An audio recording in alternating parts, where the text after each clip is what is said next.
obvious part of the clear charm of the pro wrestling business is the ability for in-attendance fans to have a direct connection to their favourite and not so favourite grapplers of the day. I once called EC3 a knobhead at a WWE live event, for example. While this is all part and parcel of attending an event, there are those rare moments of interaction that stand out as completely unique and will create a memory that will last a lifetime. With that in mind, I'm Adam Wilborn from What Culture, and these are the 10 best times wrestlers responded to fans during matches. Number 10. Kevin Owens steals a kid's title belt. Kevin Owens, please never change. When looking at the players in the pro wrestling games these days, few make the most of their minutes quite like KO. One such moment of brilliance from the Canadian came during a live event from Saginaw, Michigan last December. There, the former Universal Champion found himself in one-on-one action against then WWE Champion and my best friend, Big E. While Owens came out on the losing side on that December night, he did get to have one fantastic piece of interaction with a fan. Down and out after a beating from E, a broken KO was slumped on the ringside barricade where he'd spot a young fan with their own replica title. Ever the opportunist, Owens stole said title and held it aloft as his own, in a moment that this kid will likely never forget. Number 9. Chris Jericho gives a geography lesson. I'm from Winnipeg, you idiot. With those 5 words, Chris Jericho made a fan look like a complete jackass. This came at a time when Jericho was in full heel mode, a year or so after becoming the suit-wearing, best in the world at what I do villain that still stands as the legendary wrestler's potentially best work. To be precise, this moment came during the 2009 Survivor Series bout that saw Jericho and his Jericho partner, The Big Show, take on The Undertaker in a 2-on-1 handicap match. As the heels took it to Taker, one fan shouted out for Jericho to go back to Toronto. Jericho soon corrected the fan on his mistake in his own inimitable way. Number 8. Aquaman would have made more money with Roman Reigns. Big, powerful build, long, wet, dark hair, facial fuzz, tribal tattoos, total badass aura. Those terms could be used to describe both Roman Reigns and Aquaman star Jason Momoa, and one smart-ass fan at a WWE live event decided to poke fun at the head of the table for his resemblance to the King of the Seven Seas. As Roman stood on the apron awaiting a tag, the fan in question shouted out how much they loved him in Aquaman. Not missing a beat, the needle mover immediately turned around and responded how Aquaman would have made more money if he was the star of the picture. Considering that James Wan's 2018 Aquaman film took over $1.1 billion at the global box office, that's quite the bold claim from Roman Reigns, but still, who are we to doubt the tribal chief? Number 7. Bryan Danielson fears tanning beds. Competing for Ring of Honor's sister company Full Impact Pro, Bryan Danielson was brilliantly goaded once by some fans at ringside as he got set to battle Roderick Strong. The ROH World Champion at the time, the American Dragon was greeted by a couple of fans who were holding a whiteboard. Thinking about it, taking a whiteboard to a wrestling show is a borderline piece of genius. Forget having to carry multiple signs, forget realizing too late what would have made for a brilliant sign. No, a whiteboard means all of those problems simply are not a thing. As for what was waiting for Danielson on this whiteboard, it was the inspired message of "Get a tan, Bryan," an order designed to poke light-hearted fun at the Washington native's oft-pale complexion. And that's me saying that. How did Bryan Danielson deal with this abuse? Why, realizing that this was a whiteboard, he leaned over the rail and did the most simplistic, effective thing possible: rubbed out the message. Genius. Number 6. Bray Wyatt uses fan interruption to mock Reigns and Ambrose. The 2015 Night of Champions pay-per-view was a busy one for the former members of The Shield. While Seth Rollins was pulling double duty as he defended the United States Championship against John Cena, then immediately defended the WWE title against Sting, the Architects once brothers were in 6-man tag action. Here, Roman Reigns and Dean Ambrose teamed with a mystery partner to take on Bray Wyatt Wyatt, Luke Harper, and the recently debuted Braun Strowman. Said mystery partner would wind up being a returning Chris Jericho, but there was one other eager beaver keen to align with Reigns and Ambrose before Jericho could make his appearance, as the big dog and lunatic Fringe stood waiting for the impending arrival of Y2J. A fan, decked out in Shield-esque gear of course, managed somehow to get in the ring and briefly stand alongside the two babyfaces. The fan would quickly be removed by security of course, but it was the reaction of Bray Wyatt to all of this that stole the show. Not missing a beat, the Eater of Worlds mocks Reigns and Ambrose, asking, "Is that all you've got?" where it pertains to the pair's mystery partner.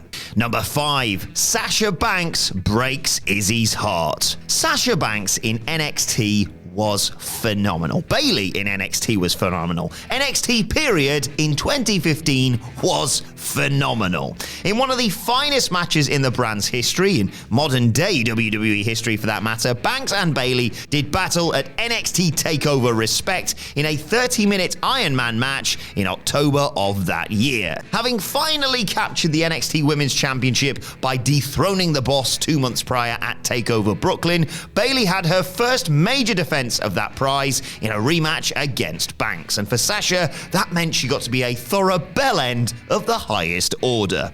At several points throughout this bout, Banks mocked Izzy as her hero's plight looked a little dicey. A particular highlight though was Banks laughing in the face of this distraught youngster after Bayley was rammed into Respect's entrance video wall. Sasha then went one further and yanked the bow from Izzy's hair and proceeded to prance around the ring with it before launching the bow back at the sobbing kid. That is shithousery at its absolute finest. Number 4. Canada hates Shawn Michaels. Shawn Michaels hates Canada. This wasn't just the case of Shawn Michaels responding to the comments or actions of one solitary fan. No, the 1997 Survivor Series instead had the Heartbreak Kid responding to 20,000 irate Canadians. The perfect villain for the audience and the perfect foil for Bret Hart, Michaels embraced the hate as soon as he entered the ring. Responding to the anger and detestation heading his way, the showstopper turned the electric atmosphere up to 11 by humping the Canadian flag and screaming his own abuse at the Molson Center crowd at any and every turn throughout the match. Of course, people will forever talk about the end of this most infamous bout and post-match fallout that followed, but Michaels was on fire as the scumbag heel from the moment he stepped through the curtain. Number 3. Shayna Baszler chokes out Candice LeRae just to prove a point. Nothing to see here, just Shayna Baszler mocking a child and then choking out one of the kiddos' favorite wrestlers again. Taking place just 5 days before she'd lose the NXT Women's title to Rhea Ripley on a December 2019 episode of NXT, Shayna found herself defending that prize against Candice LeRae at a live event. As was par for the course at the time, the Queen of Spades would of course get the victory here, making LeRae pass out to her infamous Kira Fuda clutch. Despite exiting the ring and starting to make her way to the back, Baszler wasn't finished with Candice, and this was all because of one young fan who really shouldn't have poked the bear. For this youngster proudly held her mini replica NXT Women's title above her head and told Shayna how she didn't deserve to be the champ. Baszler informed the child that "You did this" before re-entering the ring and choking out Candice one more time. By the look on her face at the end of all this poor fan must have had nightmares about Shayna Baszler for the next several weeks. Number 2. Randy Orton berates a clueless fan. When he wants to be, Randy Orton can be a great babyface or a truly exceptional heel. Back in 2013, 2 months prior to SummerSlam, the 17th of June episode of Monday Night Raw saw Orton and Bryan doing battle in a no DQ contest. Whilst this match was announced as no DQ and took place under no DQ rules and was, well, unequivocally, undoubtedly, absolutely 100% a no DQ contest, one fan in attendance just hadn't got the memo. As Orton unloaded some kendo stick shots on his opponent outside the ring, said fan screamed for the referee to ring the bell. For this fella, he thought the use of a weapon should mean an automatic DQ for the third generation star. star. Not missing a beat, Randy berated this fan's lack of awareness, screaming at him that it was a no DQ match and then blaming this fan for the back suplex through a table he was about to nail Bryan with. Ouch. Number 1, Sami Zayn confronts homophobic asshat. Boo whichever wrestlers you want. Tell them they suck. Scream at them to get their asses kicked.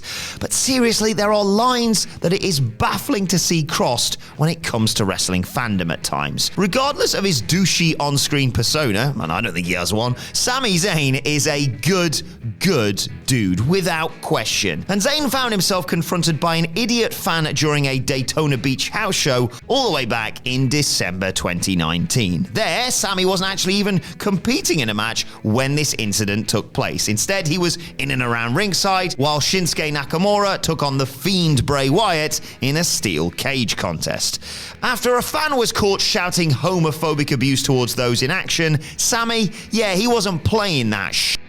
The former NXT champion confronted the fan, dared him to say his disgusting comments again, called him a homophobic dick, and had security come over to have the jackass ejected from the building. Good for you, Sami. Fair play. Never be that guy, hey? And that's our list. Did we miss any out? Let us know in the comment section below, and don't forget to like, share, and subscribe. And subscribe to What Culture Wrestling, wherever you get your podcasts from, for daily wrestling podcasts, of course. Plus, you can let me know your thoughts on Twitter at WhatCultureWWE, where you can also find me at Adam Wilborn. Thanks for watching. I've been Adam from What Culture, and I'll see you soon. Hey, you! Yes, you, the wrestling fan! Have you got the January blues? Do other wrestling fans mock you and kick you in the balls for not knowing stuff about AEW, WWE, NXT delete as appropriate? Well, never fear, because What Culture Man is here. I said, What Culture Man is here.